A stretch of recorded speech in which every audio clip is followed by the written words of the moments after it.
Hey Journey friends, I'm so sorry I can't be there with you guys tonight. We have a sick baby at home that needs his mama. So I'm bummed that I can't be there, but I just wanted to share with you how this ministry has impacted me. And I do have my notes in front of me. I feel like whenever I'm asked to speak, I am similar to Moses. I call myself a Moses Jr., or maybe I'm Moses's daughter or something. I am not eloquent in my words, and I always have to look down at my notes. I'm not going to read them to you. When I sat down the other day to write down just little bullet points of what this ministry and what Journey did for me, I was just thinking, I don't know what I'm going to write, and I ended up writing down about 6 pages, and I could have kept on going. So I just love the journey. But on page 30 of the Influencers Manual, it says that Christianity is a relationship. And I would just say for 30 years of my life, I missed that. I became a Christian at the age of 8. And I went to church on Sundays and I prayed some. I didn't necessarily pray to build a relationship with the Lord. I just prayed kind of like a Santa Claus type prayer, like, I need this, please give me that, do this, do that. Kind of checked off things in my legalistic Christian routine of what I did to try to get in good favor with the Lord. If you look at my soul prior to starting the journey, I would say that I was spiritually anemic. And the sad part is that I didn't know it.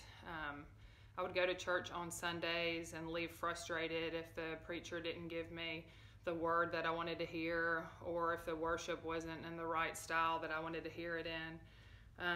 So there was just a lot of frustration in my life, and I would say if you looked at my soul at that time, it would most likely look like a child on those commercials, the malnourished kids that aren't getting the proper nutrients. They're starving, and that's what my soul looked like. So I was asked to do the journey about 2 years ago by my sweet friend Deborah. I resisted at first because that's what I do. I do not like change, and at that time I was not 9 months pregnant, but probably about 7 months pregnant. I had been on bed rest for pretty much the entire pregnancy. I knew that 9 months was coming to an end soon, and then getting into a 9-month study just kind of sounded overwhelming to me. But I can tell you that the Journey to the Inner Chamber book, Deborah left it in my mailbox. I started reading it. Within like page 2, I was hooked. It just really touched me and talked to me. I wanted to know more about the influencer, who he was, and I wanted to become more like him. So I feel like through the journey process, it really removed scales off of my eyes. For years, I had read John 15, and it didn't really mean much to me, but through this process, the Holy Spirit just really showed me what it means to abide with Christ and how important that is.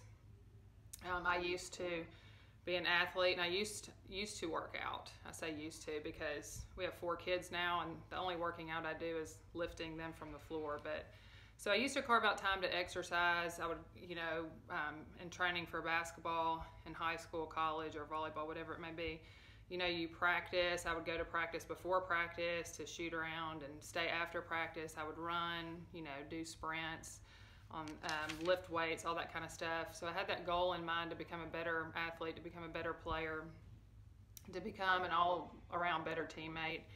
And I realized through the journey that my spiritual life is also important, and I need to be carving out time for that as well. So my goal with my spiritual life is to become more righteous, to become more like Christ. And I can't become more like Christ if I'm not spending time with him. So definitely helped me to grow in that discipline of waking up and, spending time with the Lord. And I can tell you that once I started carving out time to do that, I start crave that time. And if I don't do it, or if I miss a day with the Lord, trying to spend time of prayer with him throughout the day, I still crave that time to be in the Word. Isaiah 55:10 and 11 really spoke to me this last season going through the journey, and I'll read that to y'all.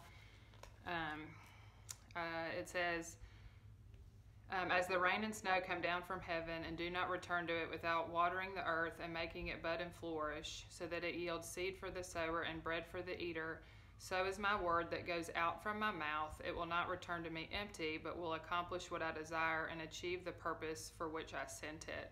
That just really speaks to me about the rain and snow coming down. You know, if it hits dry ground, makes that area bud and flourish and grow.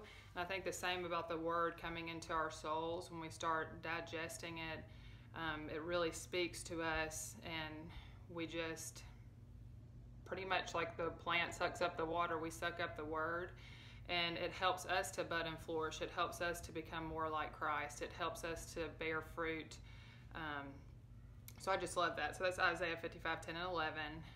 The other thing I learned about Journey, my Journey group last year knows this, my Journey group this year will soon find it out, that I love the Holy Spirit. He is amazing. He was kind of the piece of the puzzle that I feel like I was missing those whole 30 years of my Christian life.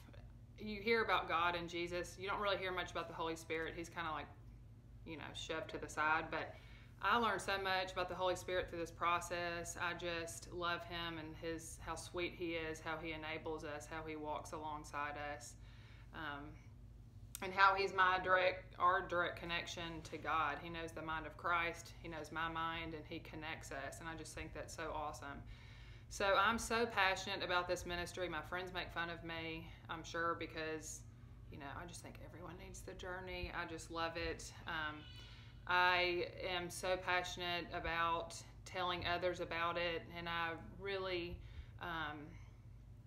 just Christians and non-Christians, like I'm concerned about their souls, and I can see discontentment in people, and I just want to tell them everything the Lord has done. I'm just in awe of what the Lord has done in my heart, and my husband's heart, and through others with this ministry. So thank you, Rocky, for you know, having that connection with the Holy Spirit and just abiding and teaching others how to do that, because for 30 years I had no clue, and I was kind of going through life, you know, just like I said, doing my little checklist of things. But it is the last 2 years, my growth in the Lord, my spiritual growth has just changed so much. So I thank you. And I just finished your book, Forged for a Vision, and I love that too. I think when you write, it just speaks to my soul. It's kind of like Nathan writing a song. It just really pierces my soul. And I thank you guys for just listening to the Holy Spirit and doing what he asked you to do. So praying for you guys tonight, and I love y'all, and I hope you'll have a wonderful evening. Bye.